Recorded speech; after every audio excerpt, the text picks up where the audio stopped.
കോട്ടയത്തെ ആകാശപാത പൊളിച്ചു മാറ്റണമെന്നാവശ്യപ്പെട്ട് കേരള കോൺഗ്രസ് മനുഷ്യാവകാശ കമ്മീഷന് പരാതി നൽകി. ആകാശപാത ജനങ്ങളുടെ ജീവന് ഭീഷണിയാണ് എന്ന് പരാതിയിൽ പറയുന്നുണ്ട്. ടോബി ജോൺസൺ വിവരങ്ങളുമായി ചേരുന്നുണ്ട് കോട്ടയത്ത് നിന്ന്. ടോബി. ആകാശപാത വീണ്ടും സജീവ ചർച്ചയായ ഒരു സാഹചര്യത്തിലാണ് കേരള കോൺഗ്രസ് ഇത്തരത്തിലുള്ള ഒരു നടപടിയിലേക്ക് കടന്നിരിക്കുന്നത്. കർഷക യൂണിയന്റെ സംസ്ഥാന ജനറൽ സെക്രട്ടറി ആയിട്ടുള്ള AH ഹഫീസാണ് ഈ പരാതി നൽകിയിരിക്കുന്നത്. തിരുവഞ്ചൂർ രാധാകൃഷ്ണൻ അതുപോലെ തന്നെ നഗരസഭ ചെയർമാൻ സെക്രട്ടറി എന്നിവരെ എതിർ കക്ഷികളാക്കിക്കൊണ്ടാണ് ഈ ഒരു പരാതി നൽകിയിരിക്കുന്നത്. ഇത് വലിയ ഭീഷണിയാണ് ഈ ആകാശപാത ജനങ്ങൾക്ക് ഉണ്ടാക്കുന്നത്.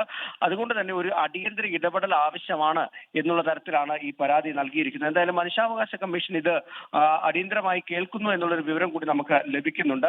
നേരത്തെ CPM-ഉം ഇതിനെതിരെ രംഗത്ത് വന്നിരുന്നു. ഒപ്പം തന്നെ ഇന്ന് UDF ഉപവാസ സമരം നടത്തുകയാണ് ഈ പദ്ധതിയുമായി മുന്നോട്ട് പോകണമെന്ന് പറഞ്ഞുകൊണ്ട്. അതിന് പിന്നാലെയാണ് ഇപ്പോൾ കേരള കോൺഗ്രസ് ഇത്തരത്തിലുള്ള ഒരു പരാതി മനുഷ്യാവകാശ കമ്മീഷൻ നൽകിയിരിക്കുന്നത്. ശരി, ടോബി ജോൺസൺ കോട്ടയത്ത് നിന്ന് വിവരങ്ങൾ നൽകുകയായിരുന്നു.